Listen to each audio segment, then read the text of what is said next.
देखो बच्चों, आज हम लेसन देखने जा रहे हैं स्वराज्य की नींव। लेसन नंबर 8 स्वराज्य की नींव।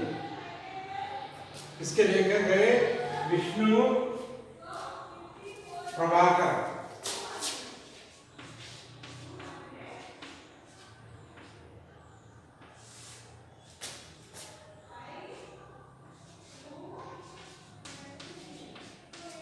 इसके लेखक कौन है? विष्णु प्रभाकर।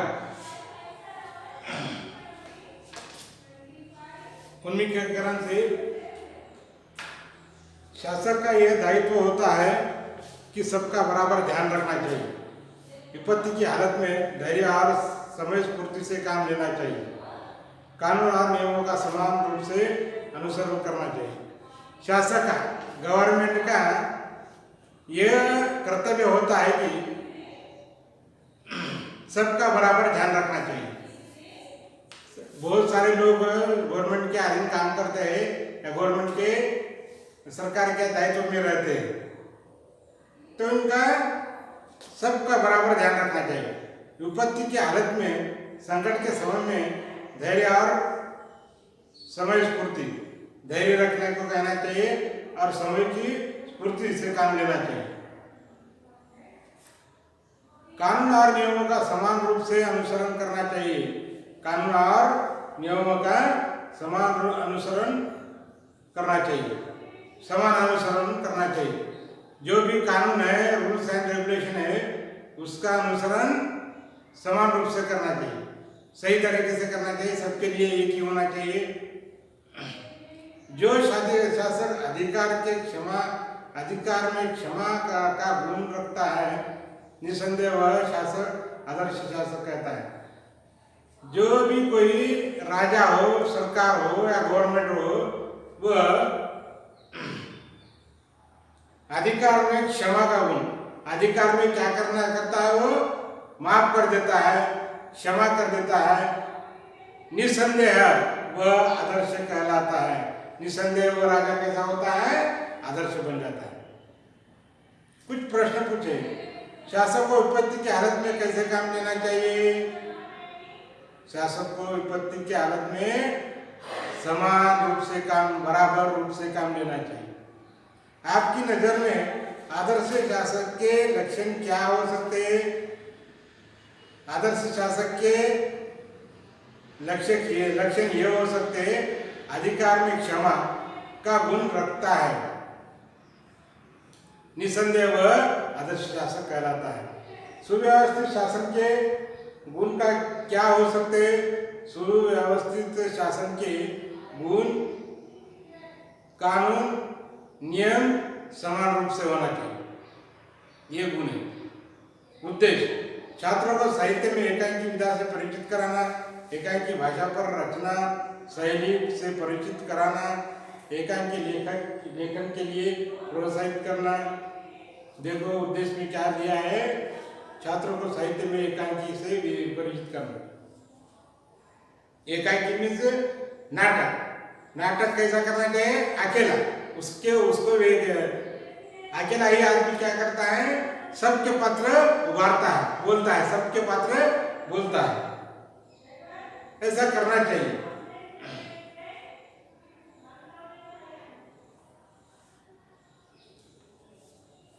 एकांकी लेखन के लिए प्रोत्साहित करना, ये उद्देश्य हो गए उसकी। विद्यायशस्वी इस पाठ की विधा एकांकी है। उद्देश्य परिचित करना, एकांकी लेखन के लिए प्रोत्साहित करना, यह उसके साथ साथ छात्रों में देश के लिए समर्पित होने की भावना का विकास करना इसका उद्देश्य है। इस पाठ का यह उद्देश्य है कि देश भावना के लिए समर्पित करना अपने आप को। इस पाठ का क्या है? ये उद्देश्य। हमारा देश इतना बड़ा है, हमारा कर्तव्य होता है कि देश के लिए कुछ ना कुछ तो भी करना चाहिए। विधा विशेष इस पाठ की विधा एकांकी है। एकांकी साहित्य की वह विधा है जो नाटक के समान अभिनय से संबंधित है। एकांकी का अर्थ है एक अंक वाला, ये एक अंक वाला नाटक है। एकांकी का अर्थ क्या नाटक क्या है?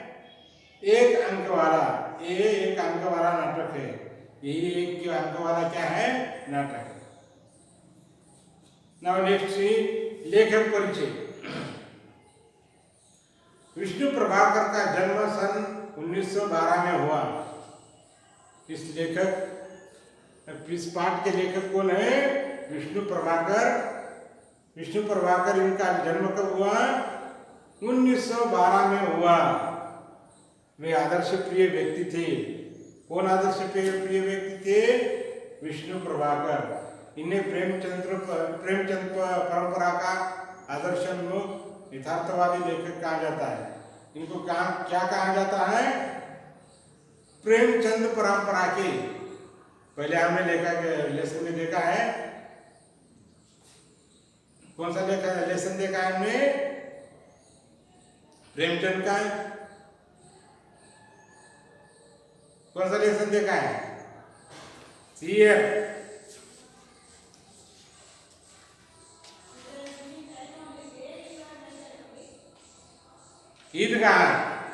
ईदगाह में लेसन देखा है। इसके लेखक कौन है? प्रेमचंद। तो प्रेमचंद परंपरा का आदर्शोन्मुख यथार्थवादी लेखक कहा जाता है। इनको क्या कहा जाता है? परंपरा का, प्रेमचंद परंपरा का आदर्शोन्मुख यथार्थवादी लेखक कहा जाता है। आवारा मसीहा नामक रचना के लिए इन्हें सोवियत नेहरू पुरस्कार से सम्मानित किया गया। इन्होंने एक रचना लिखी, कौन सी? आवारा मसीहा नामक रचना के लिए इन्हें सोवियत नेहरू पुरस्कार से सम्मानित किया गया। किसको? लेखक विष्णु प्रभाकर। भारत सरकार ने इन्हें पद्म भूषण सम्मान से सम्मानित किया। भारत सरकार ने गवर्नमेंट ऑफ इंडिया ने क्या किया? इनको पद्म भूषण सम्मान से सम्मानित किया है। इनका देहांत सन 2009 में हुआ। इनका देहांत कब हुआ? 2009 में। किनका? लेखक विष्णु प्रभाकर का। जन्म कब हुआ? 1912। और देहांत कब हुआ? 2009 में। जी।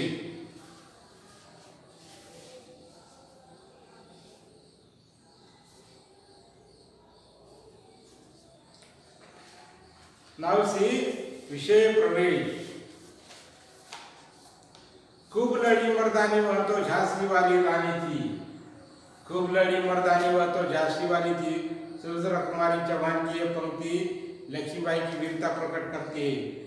खूब बुंदेलो और बोलो कि हमने सुनी कहानी की, खूब लड़ी मर्दानी वह तो झांसी वाली रानी थी।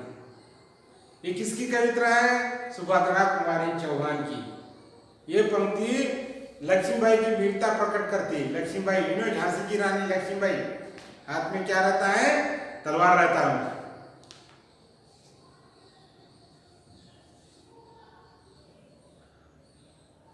ये पंक्ति लक्ष्मीबाई की वीरता प्रकट करती है।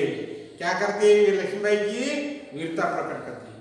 लक्ष्मीबाई ने यह सिद्ध कर दिखाया कि नारी अबला नहीं सबला है। नारी कमजोर है क्या? नहीं। नारी कैसी है? सबला। सबला मीन्स कुछ करने वाली, हिम्मत वाली। सब लोग कहते हैं कि नारी कैसी रहती है? कमजोर रहती है। लेकिन नारी कमजोर है क्या? नहीं। लक्ष्मीबाई ने सच्चे अर्थों में देश की स्वतंत्रता की नींव रखी। सच्चे अर्थों में लक्ष्मीबाई ने अपने देश के स्वतंत्रता की नींव रखी। उन्होंने, इनसे ही कहा जाता है कि अंग्रेज लोग को, मुगल सैनिकों को, हमको अंग्रेज सरकार से और मुगल सैनिकों से स्वतंत्रता मिलाने के वास्ते स्वतंत्रता मिलवाने के वास्ते लक्ष्मीबाई ने नींव रखी। देखो, लक्ष्मीबाई अपने देश के वास्ते, अपने किलों के वास्ते लास्ट में क्या हो गई? शहीद हो गई। प्रस्तुत पाठ में देश के प्रति उनकी कर्मपरायणता बताई जा रही है। प्रस्तुत पाठ में देश के प्रति उनका कर्म की परायणता, देश के प्रति उन्होंने क्या कार्य किए, इसके बारे में बताया जा रहा है। अब ये नाटक है, एकांकी का है क्या? नहीं, इसमें अलग अलग पात्र है। पहला पात्र है लक्ष्मीबाई, दूसरा है जूही, तीसरा है मुंदर, चौथा है रघुनाथ राव और पांचवा है तात्या। रंगमंच पर युद्ध भूमि का दृश्य अंकित किया जा सकता है। देखो, रंगमंच में स्टेज कैसा है? सजावट किए हुए स्टेज पर ये, और किसका दृश्य है? युद्ध भूमि का। रंगभूमि, ये रंगमंच पर क्या है? किसका दृश्य है? युद्ध भूमि का। कैंप कहीं पास ही लगा है। इधर क्या लगा है? कैंप।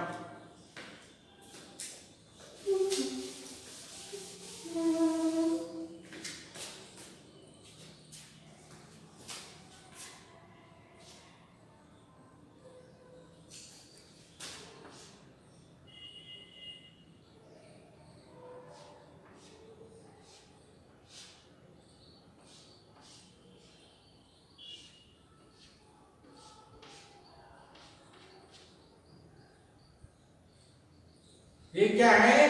कैंप।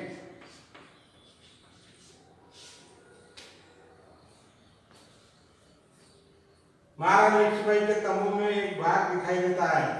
देखो, महारानी लक्ष्मीबाई का तंबू का भाग यहाँ दिखाई देता है।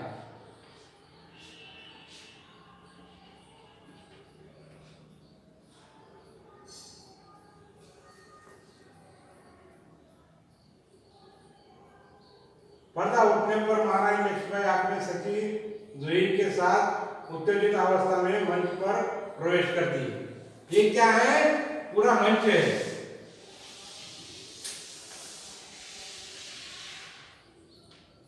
स्टेज, ये क्या है? पूरा स्टेज है। यहाँ क्या है? रानी लक्ष्मीबाई, उसकी दोस्त।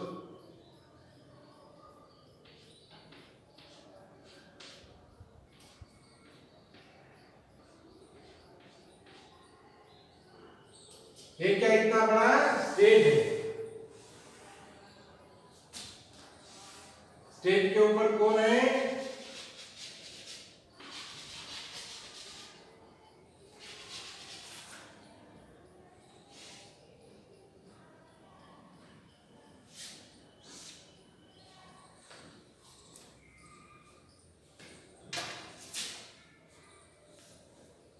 देखो, रंग मंच पर युद्ध भूमि का दृश्य है। यहाँ क्या है? इधर योद्धा है, यहाँ कुछ योद्धा है, यहाँ कैंप है, यहाँ लक्ष्मीबाई के योद्धा है, यहाँ कैंप में कौन है? सब दूसरे विरोधी है। पर्दा उठने पर महारानी लक्ष्मीबाई अपनी सखी जूही के साथ उत्तेजित अवस्था में मंच पर प्रवेश करती है। दोनों लाल कुर्ती से सैनिकों के वेशभूषा में है। दोनों भी कैसे हैं? लाल शर्ट पहन के सैनिक का रूप धारण किए हुए। एक मिनट।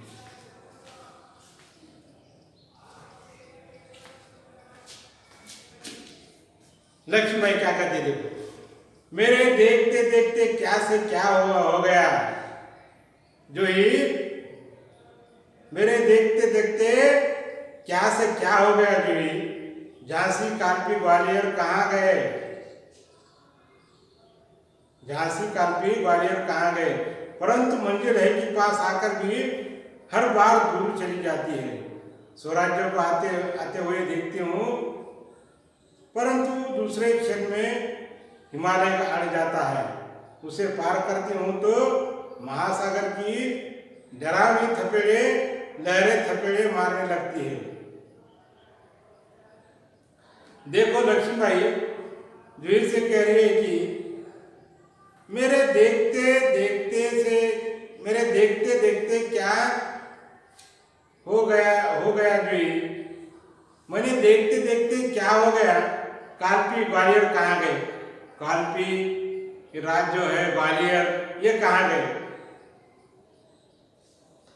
परंतु मंजिल है कि पास आकर भी बार बार दूर चली जाती है। देखो हम ऐसा कहते हैं कि आप नजदीक है, लेकिन वो पास आता है क्या, नहीं आता। लक्ष्मीबाई को ऐसा लगता है कि वो पास आता ही नहीं। स्वराज्य को आते हुए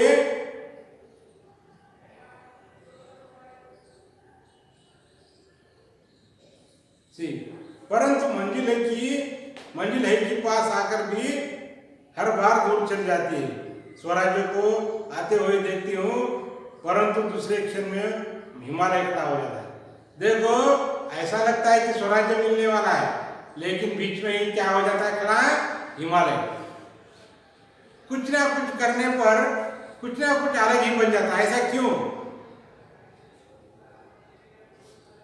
उसे पार करती हूँ तो महासागर की डरावनी लहरें थपेड़े मारने लगती है। उसको पार करती हूँ, महासागर को पार करती हूँ, हिमालय के पार करते ही हिमालय को मैं पार करने जाती हूँ, उसे पार करते ही महासागर की डरावनी लहरें थपेड़े मुझे क्या करती है, मारने लगती है। देखो हिमालय के ऊपर से पार करके उतरती हूँ तो नीचे क्या है,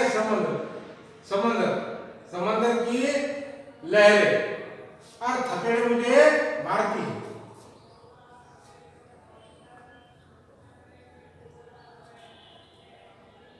उनसे जूझती हूँ तो नाविक सो जाते हैं, उनसे मैं जूझ कर भी चला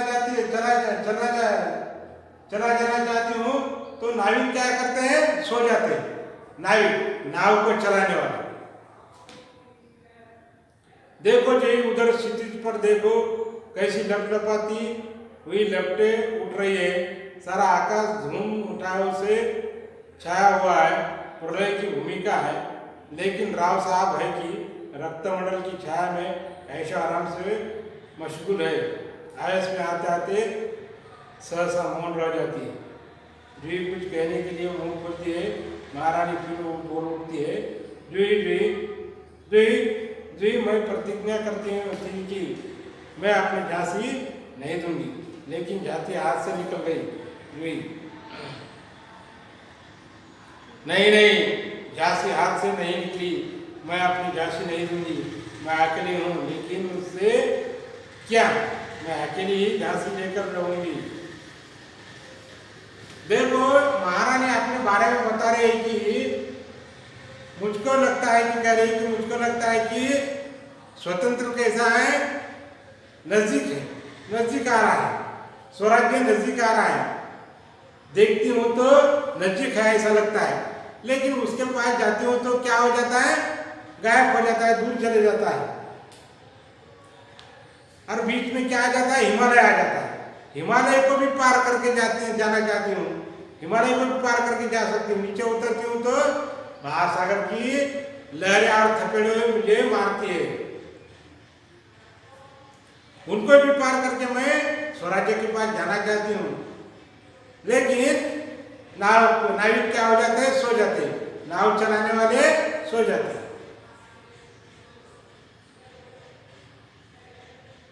देखो जुही उधर क्षितिज पर देखो, जुही देखो क्षितिज पर देखो, तुम कैसी लपटाती हुई लपटें उठ रही है।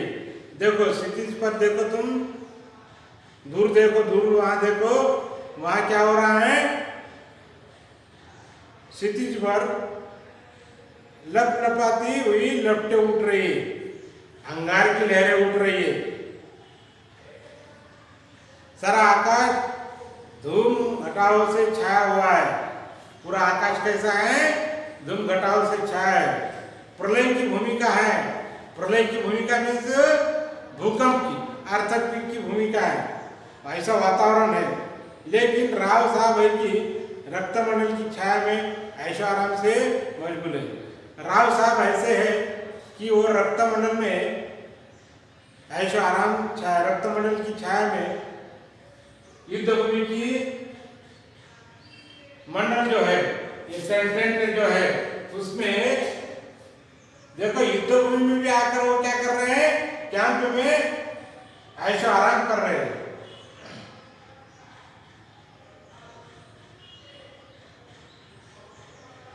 आवेश में आते आते सहसा मौन हो जाती है। जी कुछ कहने के लिए मुंह खोलती है कि महारानी फिर बोल उठती है। देखो जूही क्या करती है? रानी क्या कहती है? आवेश में आते, गुस्से में आती है। वो कहती है कि मैं यहाँ क्या कर रही हूँ? स्वराज्य के लिए लड़ रही हूँ, प्रयत्न कर रही, इमारत पे चढ़ रही हूँ। दूर देखती हूँ तो आग की लपटें दिखाई दे रही है। और ये राव साहब ऐसे है कि अपने टेंट में आराम से सो रहे हैं। फिर क्या हो जाती है? मौन हो जाती है। जूही कुछ कहने के लिए मुंह खोलती है कि महारानी फिर बोल उठती है। जूही जूही, मैंने प्रतिज्ञा की थी कि मैं अपनी झांसी नहीं दूंगी। रानी लक्ष्मीबाई ने प्रतिज्ञा की थी। क्या की थी? कि मेरी झांसी जो राज्य है वो मैं नहीं दूंगी, किसी को भी नहीं दूंगी। अंग्रेज हो चाहे मुगल हो, नहीं देना चाहते।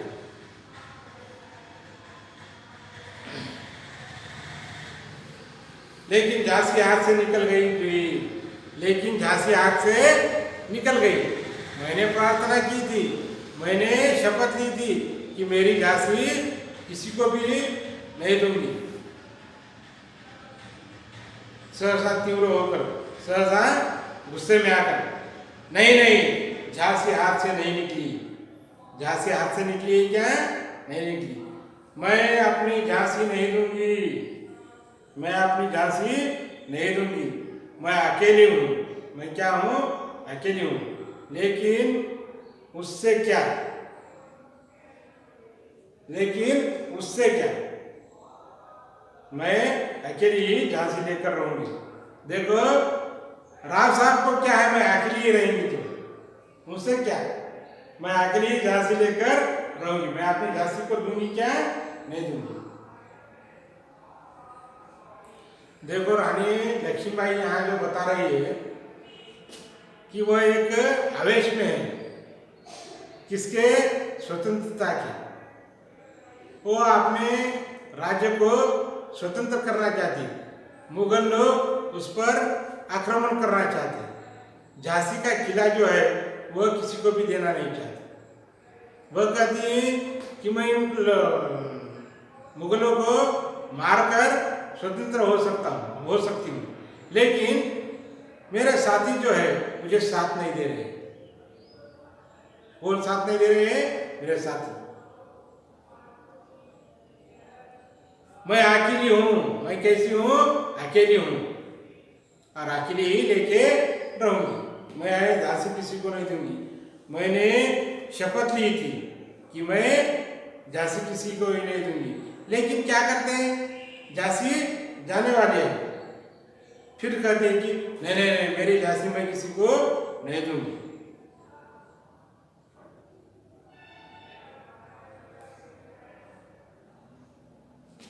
जुई, कौन कहता है आप अकेली है? जुई उसकी दोस्त सहेली कह रही है। कौन कहता है कि आप अकेली है? महारानी आप तो गीता पढ़ती है, फिर ये निराशा कैसी? महारानी आप क्या करती हो? गीता। गीता हिंदू धर्म का पवित्र ग्रंथ कौन सा है? गीता, भगवत गीता। आप क्या करती हो? डेली गीता पढ़ती हो। गीता में क्या है आपने सुनाई है, पढ़ाई है, तो फिर यह निराशा कैसे? तो ये निराशा का है, मुझे मेरे साथी बराबर नहीं, आक्रमण कर रहे हैं, अच्छा खा पी के सो रहे हैं। लेकिन मैं निराश नहीं हूँ। मैं जानना चाहती हूँ कि मैं जानती हूँ कि मैं झांसी लेकर रहूंगी। रानी कह रही कि मैं निराश हूँ क्या? नहीं है, मैं झांसी लेकर रहूंगी। मैं क्या करूंगी? अपनी झांसी लेकर रहूंगी। लेकिन क्या तुम जानती नहीं? तुम नहीं जानती कि उस दिन बाबा गंगादास ने मुझसे क्या कहा था? तुम जानती नहीं उस दिन बाबा ने मुझसे क्या कहा था? जब तक हमारे समाज में छुआछूत और ऊंच नीच का भेद नहीं मिल जाता, तब तक हम विलास प्रियता को छोड़कर जनसेवक नहीं बन सकते। बाबा गंगादास ने कहा था कि जब तक हमारे समाज में छुआछूत और ऊंच नीच का भेद है, छुआछूत नो कास्टिज्म, जब तक ये ऊंच नीच का अमीर गरीब ये भेद नहीं मिल जाता, तब तक हम विलास प्रियता को छोड़कर जनसेवक नहीं बन सकते। विलास प्रियता को छोड़कर हम जनसेवक बन सकते हैं क्या? नहीं।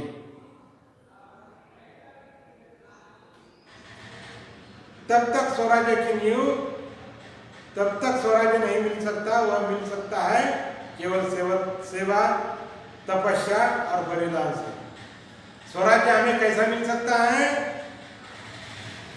देखो, समाज में ही ऊंच नीच का भेद, जाति भेद का भेद है, तो हमको मिल सकता है क्या? नहीं। हमको स्वराज्य कब मिल सकता है? सेवा करनी चाहिए, तपस्या करनी चाहिए, बलिदान करना चाहिए, तो हमें स्वराज्य मिल सकता है।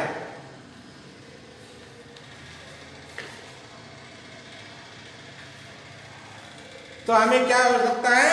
स्वराज्य मिल सकता है। किससे? हम अगर राजा बनकर रहे, लोगों की सेवा न करें या तपस्या न करें, बलिदान न करें, तो हमें स्वराज्य मिल सकता है क्या? नहीं। किसने कहा था? बाबा गंगादास ने मुझसे कहा था। तुम जानती नहीं हो मुझे क्या कहा था? जब तक हमारे समाज में छुआछूत और ऊंच नीच का भेद नहीं मिल जाता, जब तक हम विलास प्रियता को छोड़कर जनसेवक नहीं बन जाते, तब तक स्वराज्य नहीं मिल सकता। वह मिल सकता है केवल सेवा, तपस्या और बलिदान से।